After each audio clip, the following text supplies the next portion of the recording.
दोस्तों, aircraft carrier किसी भी देश की नेवी में सबसे ज़्यादा महत्वपूर्ण जंगी जहाज माने जाते हैं। समुद्र में चलते फिरते यह एयर बेसिस अपने फाइटर और अटैकिंग एयरक्राफ्ट को दुनिया के किसी भी विवादित हिस्से में ज़रूरत पड़ने पर डिप्लॉय कर सकते हैं। अपनी समुद्री सीमा की रक्षा के साथ साथ ये दुश्मन के तट के करीब अपने लड़ाकू विमान को एक एयरबेस मुहैया करा सकते हैं, जहां से ये लड़ाकू विमान अपने दुश्मन की सीमा के अंदर अपने मिशन को अंजाम देकर दोबारा रीफ्यूलिंग, हथियारों तथा मेंटेनेंस सपोर्टिंग के लिए एयरक्राफ्ट कैरियर पर लौट सकते हैं। दोस्तों, दुनिया में कुछ चुनिंदा देश ही है जिनके नेवी के पास ये भारी भरकम जहाज पाए जाते हैं और इस वक्त पूरी दुनिया में केवल 40 के आसपास ही ऐसे बड़े शिप्स मौजूद हैं, जिनमें से अमेरिकन नेवी के पास सबसे ज़्यादा 11 एयरक्राफ्ट कैरियर है, तो वहीं भारत, चीन और यूके के पास 2-2 एयरक्राफ्ट कैरियर एक्टिव है। बाकी देशों में जैसे कि रसिया, फ्रांस, इटली केवल एक एयरक्राफ्ट कैरियर ऑपरेट कर रहे हैं। और भी देश हैं जो कि मॉडर्न तकनीक के आधार पर नए नए ऐसे बड़े शिप्स बनाने में लगे हुए हैं। दोस्तों, इस समय हम बात करने वाले हैं ऐसे एयरक्राफ्ट कैरियर के बारे में जो कि साइज, रफ्तार, डेथ क्षमता, टेक्निक जैसे कई अन्य बिंदुओं के आधार पर दुनिया में सबसे अव्वल है। दोस्तों, आज की वीडियो बहुत ही ज़्यादा इंटरेस्टिंग होने वाली है, इसलिए इसको आखिर तक जरूर देखिएगा। चलिए शुरू करते हैं। Number 1, Cavour craft carrier, Italy. दोस्तों, इस बड़े एयरक्राफ्ट कैरियर की डिस्प्लेसमेंट क्षमता 30,000 टन के करीब है। दोस्तों, इसकी लंबाई तकरीबन 244 मीटर है। दोस्तों, यह अपने साथ तकरीबन 20 से 30 मल्टी रोल जेट्स और मरीन हेलीकॉप्टर कैरी कर सकता है। यह अधिकतम 54 किलोमीटर प्रति घंटे की रफ्तार से समुद्र में आगे बढ़ सकता है।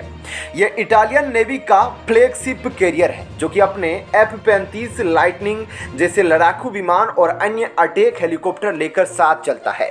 इस पर कई प्रकार के डिफेंस सिस्टम और डीकॉय लॉन्चर आदि माउंट होते हैं। यह एयरक्राफ्ट के अलावा 24 के करीब मैन बैटल टैंक भी कैरी कर सकता है। दोस्तों, यह अधिकतम 13,000 किलोमीटर की दूरी तक अपने मिशन को अंजाम दे सकता है।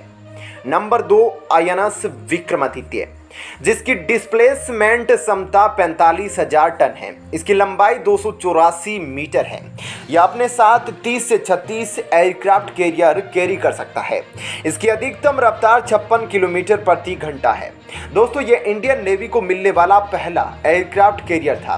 दोस्तों, अब यह इंडियन नेवी की नीड के अकॉर्डिंग मॉडिफाई किया जा चुका है। इस पर long range surveillance radar, modern communication और टैक्टिक्स के साथ बराक 1 और Barak 8 long run surface to air missile defence system भी मौजूद है।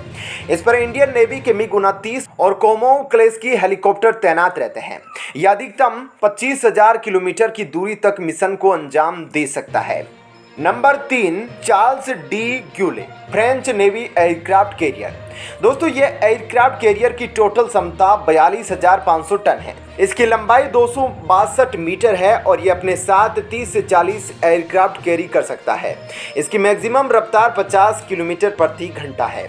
दोस्तों, यह फ्रेंच नेवी का पहला न्यूक्लियर पावर्ड एयरक्राफ्ट कैरियर है, जिस पर फ्रांस के राफेल M और कई प्रकार के मरीन एयरक्राफ्ट तैनात रहते हैं। इस पर डिफेंस के लिए MBDA की मिस्ट्रल और मिसाइलें और काफ़ी सारे रॉकेट लॉन्चर मौजूद हैं। यह न्यूक्लियर पावर हेड है, इसलिए यह फूड की शॉर्टेज के अलावा अनलिमिटेड समय तक समुद्र में ऑपरेशन को अंजाम दे सकता है।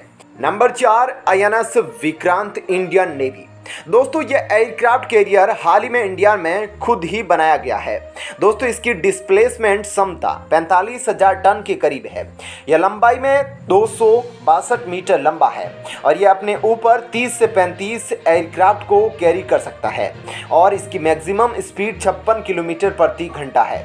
तो दोस्तों, यह तो थी इंफॉर्मेशन कुछ ऐसे एयरक्राफ्ट कैरियर और उसके बारे में आपकी इस पर क्या राय है, इनके बारे में कमेंट करके ज़रूर बताइएगा।